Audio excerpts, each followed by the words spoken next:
그리고 왜 항상 세 번째로 돈 이야기를 하는 줄 아십니까? 국제 연애에서만큼은 K로 시작하는 그 나라와 달리 돈이 그렇게 중요하지가 않습니다. 여기에 대한 예시를 한번 보여드릴게요. 무일푼 본인이랑 결혼한 조지아 여자가 이해 안 된다는 K국 남자라는 게시물입니다. 너도 알다시피 지금 아무것도 가진 게 없고 그리고 가진 집이나 차도 없지. 전 세계 여행하려고 첫 여행지로 여기 왔을 때 다니던 회사를 그만두고 온 거잖아. 그리고 지금은 회사를 다니지도 않고 있고 여기서 할 수 있는 건 없고 그래서 한국 같은 경우 나 같은 남자랑 결혼을 하면 정상이 아닌 거지. 그래서 지금 너가 왜 날 선택한 건지 이해가 안 가. 왜냐하면 지금 진짜 아무것도 가진 게 없거든 이라고 물으니 여자친구가 뭐라고 하냐면 안녕하십니까 불광입니다. 공룡 방송사에서 뉴스를 하나 내보냈는데요. 문화에 반하고 사랑에 빠졌다. 2배 늘어난 한일 부부라는 영상인데 같이 한번 보시죠. 문화로 가까워지는 한일 양국 국제결혼 늘어라면서 일본 NHK 방송국에서 한남일녀 커플에 대해서 조명했나 봅니다. 여기 출연자 남자도 잘생긴 편이고 몸이 굉장히 좋아 보입니다. 그리고 일본 여성은 굉장히 예쁩니다. 물론 제가 못 보여드리죠. 확인하고 싶으신 분들은 들어가서 직접 확인하시면 됩니다. 여하튼 여기 일본 여성이 K-팝에 매료되어 한국어를 배웠고 한국 남자 강 씨는 일본 야구 만화를 좋아하다가 일본 출장 중에 지금의 여자친구를 만나게 되었답니다. 그러니까 무슨 말이죠? 이거 국제 연애를 해보신 분들은 잘 아시고 안 해보신 분들은 절대 모르는 내용이거든요. 국제 결혼에서 가장 많이 차지하는 연애 방식이 뭔지 아십니까? 친인척 소개 아닙니다. 지인 소개 아니에요. 그럼 국제 결혼 업체를 통한 결혼일까요? 그것도 아닙니다. 가장 많이 하는 연애 방식은 놀랍게도 자만추예요. 하고 만지고 그게 아니고 자연스럽게 만나서 번호 따는 게 가장 많은 연애 방식이라고. 다이렉트로 직접적으로. 뭔 말인지 이해가 가시죠? 그래서 제가 항상 말씀드리고 강조하는 게 그거잖아. 사실 국제 연애를 하려면요 번호를 딸 수가 있어야 돼요. 뭐 일본 여성이라면 번호 따기가 굉장히 어렵겠죠. 왜냐하면 처음 본 사람한테 번호를 절대 안 줍니다. 하지만 내가 외관상 괜찮으면 SNS 아이디 정도는 받을 수가 있다니까. 그런데 그렇게 하려면 어떻게 해야 되죠? 좋은 직장에 다녀야 할까요? 맞아야 되겠다. 이런 생각하는 거 무태가 잘못됐다니까. K로 시작하는 그 나라에서는 전문직이면 삼땡전자 아니면 결혼하기가 너무 쉬우니까 외국에서도 그게 먹힐 거라고 생각하는 사람들이 굉장히 많은데 됩니다 여러분들. 아니 길 가다가 내 이상형의 일본 여성을 봤어. 말을 걸어야 돼. 그리고 SNS 아이디를 받아야 되는데 님들 직업이랑 무슨 상관인데요? 진짜 외관만 본다니까. 겉모습만 본다니까. 그래서 내 이상형을 만났을 당시의 내 모습이 굉장히 중요하다니까요. 아니 지금 내 앞에 마음에 드는 일본 여자가 있다 하더라도 외국 여자가 있다 하더라도 나에 대해서 거부감이 들 때 겉모습에 대해서 불호를 느낄 때 그 사람의 번호를 받는 게 쉽겠습니까? 아이디를 받는 게 쉽겠어요? 되겠냐고 어렵다니까. 그래서 제가 항상 말씀드리는 거야. 운동을 꾸준히 하셔야 된다고. 매번 첫 번째로 이걸 이야기해드리잖아. 아니 제가 뉴스에 나온 저 남성처럼 키가 커라는 게 아닙니다. 키는 키울 수가 없어요. 몸을 멋있게 만들라는 것도 아니야. 그냥 보통의 체격만 가지라는 거지. 그러려면 꾸준히 운동을 해야 된다는 거지. 그래야 최소한 상대방이 나를 호감으로 느끼지는 않더라도 거부감은 없을 거 아닙니까? 그래서 제가 국제 연애를 위해서 항상 말씀드리는 3가지 중에 제일 먼저 말씀드리는 게 꾸준히 운동을 하시라는 거야. 제가 예전에 국제 결혼 하신 분들 인터뷰 채널 운영했었지 않습니까? 거기에 굉장히 많은 출연자들이 출연했었죠. 그런데 거기에 나오신 분들 중에 뚱뚱하신 분들이 있었습니까? 그냥 뚱뚱한 사람은 없어. 전부 다 체격이 건장하든가 아니면 굉장히 정상 체중이든가 심지어 뚱뚱해 보이는 사람은 운동을 해서 뚱뚱해 보이는 거였어요. 키가 저랑 비슷한데 어깨가 110이었습니다. 뭔 말인지 이해가 가시죠? 그런데 이상하죠? 왜 국제 결혼한 사람들 중에 그런 체격을 가진 사람들이 많을까? 그럴 수밖에 없는 거예요. 왜냐하면 외국에서는 그런 체형이 먹히니까. K-팝 아이돌처럼 깡마르든가 아니면은 운동을 해가지고 굉장히 보기 좋다든가. 원초적 본능을 자극하는 거죠. 그리고 그렇게 해야지만 외관만 보고 SNS 아이디를 딸 수 있을까 말까라는 거지. 그리고 이건 지인 소개, 가족 소개 그걸로 국제 연애를 시작하는 분들도 마찬가지입니다. 왜? 직장은 이미 어딘지 다 알잖아. 그리고 어느 정도 벌이인지는 알고 소개를 받는 거잖아. 그럼 그 다음에 여자를 꼬시려면 어떻게 해야 되죠? 언변요. 그 어눌한 외국어로 화려한 언변을 발휘할 수 있을 것 같습니까? 착한지 아닌지도 구별 안 돼. 그 외국인 여자는 당신들을 만났을 때 하나만 본다니까. 그 하나만 보고 고앤스탑을 정한다고요. 그게 여러분들 겉모습이라니까. 그러면 우리가 뭘 해야 되죠? 성형을 해야 됩니까? 맞아야 되겠다. 운동부터 해라니까. 운동부터. 여러분들이 안 까놓은 복권일지 아닐지는 운동을 해봐야 한다니까요. 운동을 했는데도 내 와꾸가 봐줄만 하지 않다, 내 모습이 좀 그렇다, 그러면 그때 성령을 하는 거야. 왜 운동도 안 하고 전부터 성형부터 하려고 하냐고. 그리고 전 세계 그 어떤 나라의 여성들도 있지 않습니까? K-팝 문화 때문에 이 나라에 대해서 궁금해하고 있고 K-드라마 때문에 궁금해하는 겁니다. 그런데 일부러 뚱뚱한 남자를 좋아하는 K로 시작하는 그 나라에 관심 많은 외국인이 있을까요? 없을까요? 이거는 논리적으로 생각해보면 없을 확률이 굉장히 높잖아요. 그럼 어떻게 해야 된다? 운동을 꾸준히 해야 된다. 외국인 여자 만나려면 진짜 운동을 꾸준히 해야 됩니다.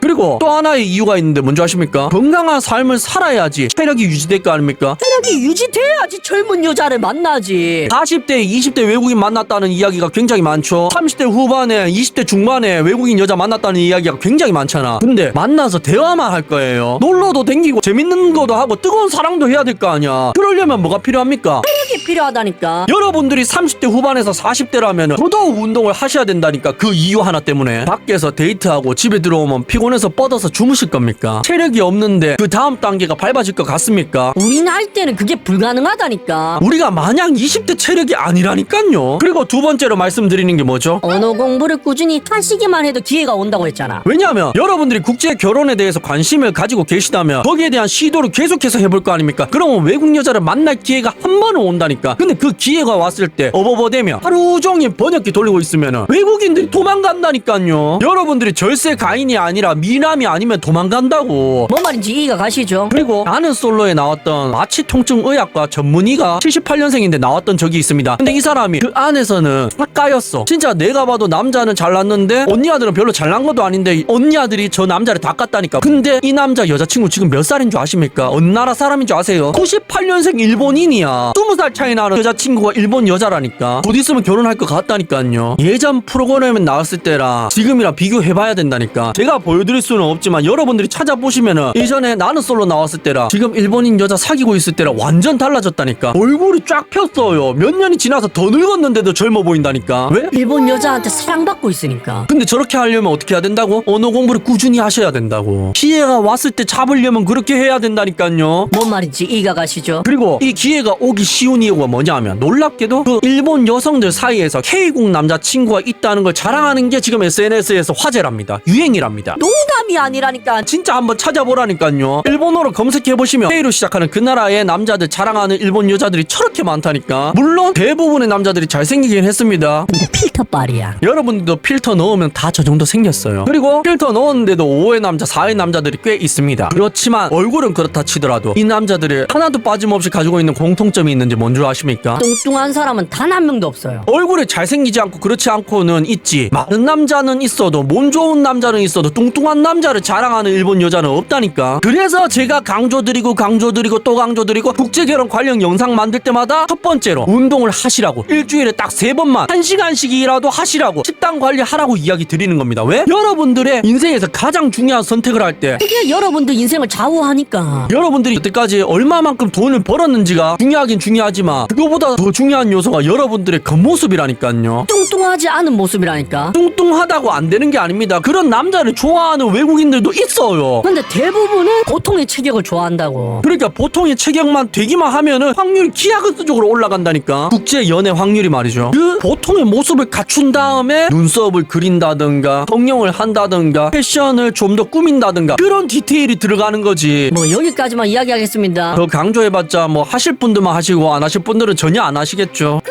그리고 왜 항상 세 번째로 돈 이야기를 하는 줄 아십니까? 국제 연애에서만큼은 K로 시작하는 그 나라와 달리 돈이 그렇게 중요하지가 않습니다. 여기에 대한 예시를 한번 보여드릴게요. 무일푼 본인이랑 결혼한 조지아 여자가 이해 안 된다는 K국 남자라는 게시물입니다. 너도 알다시피 지금 아무것도 가진 게 없고 그리고 가진 집이나 차도 없지. 전 세계 여행하려고 첫 여행지로 여기 왔을 때 다니던 회사를 그만두고 온 거잖아. 그리고 지금은 회사를 다니지도 않고 있고 여기서 할 수 있는 건 없고 그래서 한국 같은 경우 나 같은 남자랑 결혼을 하면 정상이 아닌 거지. 그래서 지금 너가 왜 날 선택한 건지 이해가 안 가. 왜냐하면 지금 진짜 아무것도 가진 게 없거든 이라고 물으니 여자친구가 뭐라고 하냐면 난 진짜 아무것도 신경 안 써. 내가 원하는 건 뭔지 알아? 그냥 내 곁에 있어주면서 사랑만 해줘. 내가 원하는 건 그것뿐이야. 내가 너한테 이것저것 사달라고 한 적이 있어? 한 번도 그런 적이 없어. 왜냐하면 그런 말 하는 게 정말 싫거든. 이라는 대답을 하는 게 보이십니까? 여러분들 진짜라니까. 외국 여성들은 대부분이 남자의 경제력에 대해서 별로 신경을 안 써. 왜? 같이 벌면 되니까. 조금 더 아끼면 되니까. 그리고 신경을 쓸 수가 없는 게 그 나라에 가서 남자 집을 확인할 겁니까? 통장 까달라 할 거예요. 직장 어디 다니는지 서류 떼볼까요? 외국인은 그게 불가능하잖아. 근데 오직 단 하나는 확인이 가능하잖아. 뭐요? 사랑요. 미카이 데키마스까? 아니 우리 채널에도 가끔 그런 댓글들이 달립니다. 사랑? 너무 구시대적인 마인드다. 사랑 타령 좀 그만해라 불광화. 사랑이 밥 먹여주냐? 이런 댓글을 다시는 남성분들이 굉장히 많거든요. 그런데 그런 분들에게 제가 되묻고 싶습니다. 사랑 말고 그럼 뭘 확인할 건데요? 뭘 보고 결혼할 건데? 아니 이게 진짜 웃긴 게 언제부터인가 그 사람이 어떤 사람인지를 나를 사랑하는지를 확인하는 게 아니라 성격은 어떤지를 확인하는 게 아니라 겉모습이 내 이상형인지 확인하는 게 아니라 대학은 어디 나왔고 직장은 어디고 그게 평생 직장인지 부모님 노후는 되어 있는지 부모님이 얼마 결혼할 때 보태줄 수 있는지 이런 거만 따지는 이상한 사람들이 굉장히 많아졌다니까. 뭐 이해는 합니다. 30대 여자랑 결혼하려면 이것저것 따져야 되죠. 근데 국제 결혼은 대부분 20대 여자랑 하잖아. 20대 외국인 여자한테 왜 그런 걸 따지냐고. 직장 가지고 있어도 어차피 K로 시작하는 그 나라에 데리고 오면은 직장 그만둬야 되잖아요. 의사든 약사든 그만둬야 되잖아. 아니 남자가 그만둘 순 없잖아요. 왜냐하면 전 세계적으로 가장 역할을 하는 건 대부분이 남자니까. 그리고 재산요 많으면 좋죠. 그런데 그게 필수 불가결의 조건은 아니지 않습니까? 그리고 그거보다 여자가 나를 얼마나 사랑하는지 얼마나 나를 신뢰하고 믿을 수 있는지 그게 중요하잖아. 왜? 그래야지 K로 시작하는 그 나라에 데리고 와서 같이 살 거 아닙니까? 아무것도 없는데 서로 버티면서 무언가를 일구어낼 거 아닙니까? 그런데 사랑만 하고 신뢰로 남자를 생각해서 K로 시작하는 그 나라에 따라온 외국 여자들이 아파트를 따질까요? 아니야. 방금 예시에서 나왔잖아. 남자가 어떤 선물을 해주는지도 바라지도 않는다니까. 왜? 사랑하기만 하면 되니까. 그리고 대부분의 외국 여성들이 진짜 이 포인트를 굉장히 중요하게 여긴다니까요. 근데 이게 중요한 건데 K로 시작하는 그 나라에서는 대부분의 남녀가 너무 늦게 결혼하다 보니까 돈을 너무 따지는 거야. 직장을 너무 따지는 거야. 그걸 안 따지면은 내가 손해보는 것 같으니까. 그러니까 남녀가 서로 보상 심리가 작용하는 거죠. 남자는 20대랑 결혼 못한 것에 대한 보상심리, 언니 아들은 잘생긴 남자랑 결혼 못한 것에 대한 보상심리 말이죠. 꿈속에서 깨어나 시간입니다. 레드 선.